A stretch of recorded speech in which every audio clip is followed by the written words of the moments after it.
you wouldn't get the universe that we have.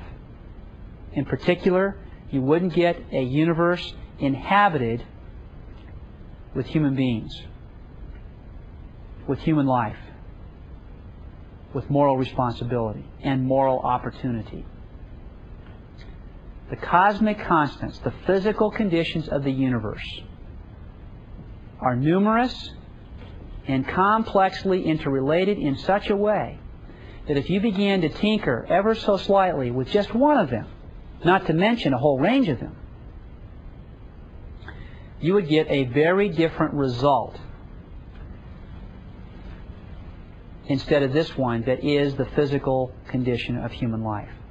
And I think that's evidence that God is good. I think that's evidence that God has a plan.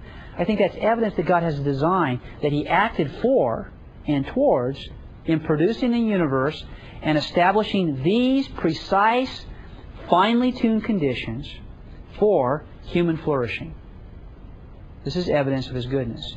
And it would be evidence of this kind as well as a whole range of other interrelated evidences for the existence and character of God that I would want to bring in, I would want to introduce as positive evidence for the existence of God that tells us that even if we don't know what reasons actually justify God's permission of evil, we have good reason to believe that He has reasons. He does have reasons that do justify Him in permitting every particular kind of evil and just as much evil as we actually find in the universe. Now, this allows for an element of mystery. But notice, it's not a mystery that God exists, it's a mystery how this God is actually justified in permitting the sorts of evils and the amount of evil that we actually find in the universe. It's not so mysterious that God exists. Evil doesn't really just count as powerful evidence that God does not exist, but it does generate curiosity on our part about how God is going to make everything whole again. How He's going to make everything work together for good. And how it's going to be right to say at the end of the age, the Judge of all the earth has indeed done good and done right. Okay? So there's mystery, but it's not blind faith. It's confidence that there is a solution to the mystery, perhaps known only to God.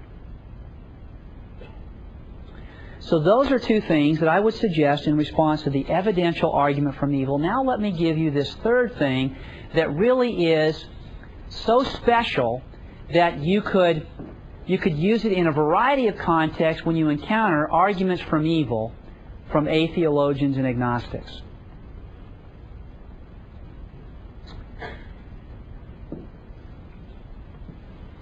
Somebody like William Rowe, who argues that evil is evidence that God does not exist, but not conclusive evidence, puts himself in a position to agree that there really are evils in the world.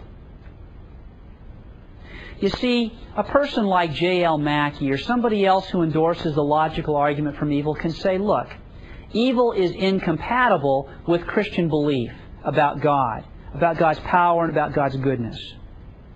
But the atheist doesn't have to agree that there's evil in the world. He might even say, look, in my worldview, I agree, I can't really say that there are evils in the world. But my argument doesn't depend on the assumption that evil really exists. My argument depends on the assumption that theists believe that evil really exists. And that's incompatible with other things they believe.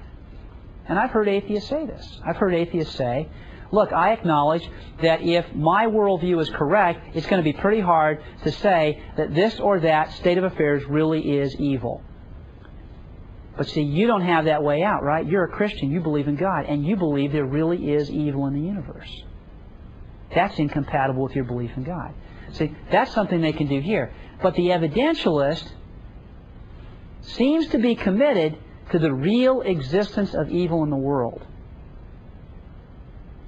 He wants to say, look, the kinds of evils that we really do find in the world make it unlikely that God exists. And the amount of evil that we really do find in the world makes it unlikely that God exists. This looks like a commitment to the real existence of evil in the world. And so you say to the atheist who likes this argument, tell me then, what is evil? What is evil? What is it that makes this state of affairs, but not this state of affairs, an instance of evil?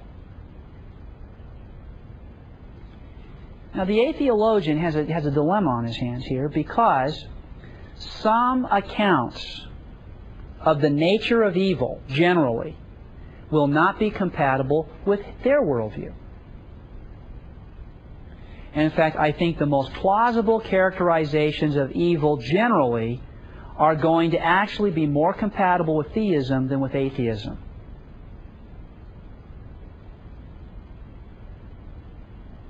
I believe that evil is a departure from the way things ought to be. That's what I think evil is. I don't think that's a fully satisfying philosophical definition of evil, but I think it's a pretty good initial, general characterization of evil. It's one that would meet with approval on the part of most people in the world, believers or not, who have no idea what we're talking about tonight. If you just said, would you agree that evil is a departure from the way things ought to be? I think you'd get pretty widespread agreement. But can the atheist agree with that conception of evil and avoid certain problems? It will be very difficult. Why is that? To say that evil is a departure from the way things ought to be is to say that there is a way things ought to be. Now, what are the determining conditions for how things ought to be in a naturalistic or atheistic world?